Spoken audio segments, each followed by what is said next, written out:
कांग्रेस ने ये आरोप लगाया है कि मोदी सरकार ने 2017 में चीन की जिन कंपनियों पर भारत का डेटा चुराने का आरोप लगाया था, 2019 के लोकसभा चुनाव में बीजेपी ने उन्हीं कंपनियों का सहयोग लिया। कांग्रेस पार्टी की तरफ से बीजेपी द्वारा चुनाव आयोग में सौंपे गए दस्तावेज के आधार पर यह आरोप लगाया गया है। कांग्रेस पार्टी की तरफ से प्रवक्ता पवन खेरा ने कहा कि जिस यूसी ब्राउजर कंपनी को 2017 में खुद मोदी सरकार ने ये आरोप लगाते हुए कहा था कि वो इस तरह की कंपनियां भारत का डेटा चुराकर पीएलए को सौंप रही हैं, 2019 के लोकसभा चुनाव में बीजेपी द्वारा यूसी ब्राउजर और कुछ और चीनी कंपनियों का सहयोग लिया गया। पार्टी ने आरोप लगाया है कि प्रधानमंत्री के तौर पे नरेंद्र मोदी के आने के बाद चीनी कंपनियों को लाल आंख दिखाने की बजाय रेड कारपेट उनके लिए बिछाया गया। कल तक जो बीजेपी और मोदी सरकार चीनी कंपनियों पर डेटा चुराने का आरोप लगा रही थी कि वो कंपनियां भारत से डेटा चुराकर चीन के पीएलए को सौंप रही है, उन्हीं कंपनियों को 2019 के लोकसभा चुनाव के दौरान बीजेपी ने सहयोग के लिए बुलाया। बाद में दबाव पड़ने के बाद उन कंपनियों पर फिर पाबंदी लगा दी गई है। कांग्रेस का आरोप जुलाई के महीने में जो बीजेपी ने चुनाव आयोग को दस्तावेज सौंपे हैं उसके आधार पर लगाया गया है। प्रधानमंत्री बनने के बाद भी आपने निवेश के लिए, चीनी निवेश के लिए, चीनी कंपनियों के लिए सारे दरवाजे, अलग अलग क्षेत्रों के दरवाजे खोल दिए। महत्वपूर्ण क्षेत्रों में भी आपने चीनी निवेश का स्वागत किया। आप जब यह जानकारी आ जाती है कि चीन की जिन कंपनियों का सीधा सीधा पीएलए से संबंध हो, ये हम नहीं बोल रहे, ये भारत सरकार ने जुलाई में बोला इन कंपनियों पर, या इन कंपनियों की एप्स पर पाबंदी लगाते वक्त बोला कि इस पर पाबंदी इसलिए लगाई जा रही है कि ये चीन की पीएलए से सीधे सीधे संबंधित है।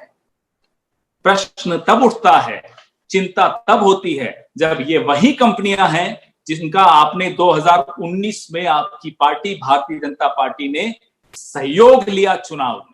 चुनाव में सहयोग लेना, ऐसी कंपनियों का सहयोग लेना जो चीन की पीएलए से सीधे सीधे संबंधित हों, ये आप स्वयं बोल रहे हैं और इनको आप बैन कर रहे हैं। सवाल तो उठेंगे।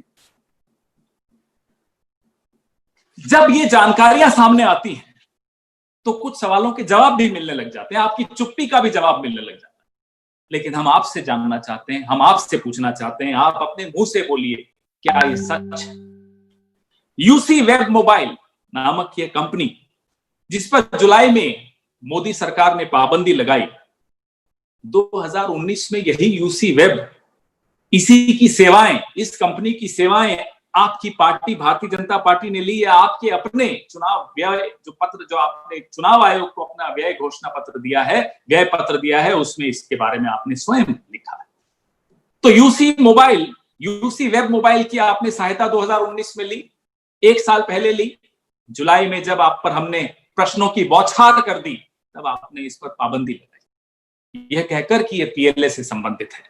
जिस यूसी वेब ब्राउजर को 2017 में आप ही की सरकार ने यह आरोप लगाया था इस कंपनी पर कि हिंदुस्तानियों का डेटा चुराकर चीन को दे देती है, उसी कंपनी की मदद आप 2 साल बाद 2019 में चुनाव में लेते हैं, और अब जब दबाव पड़ता है तो 2020 की जुलाई में पाबंदी लगा देते हैं। क्या आपको 2019 में नहीं मालूम था? 2017 में आप ही की सरकार ने इस कंपनी पर प्रश्न चिन्ह लगाए थे कि ये हिंदुस्तानियों का महत्वपूर्ण डेटा चीन को दे रही है, फिर भी आपने इस कंपनी को भारत के चुनाव में लगाया।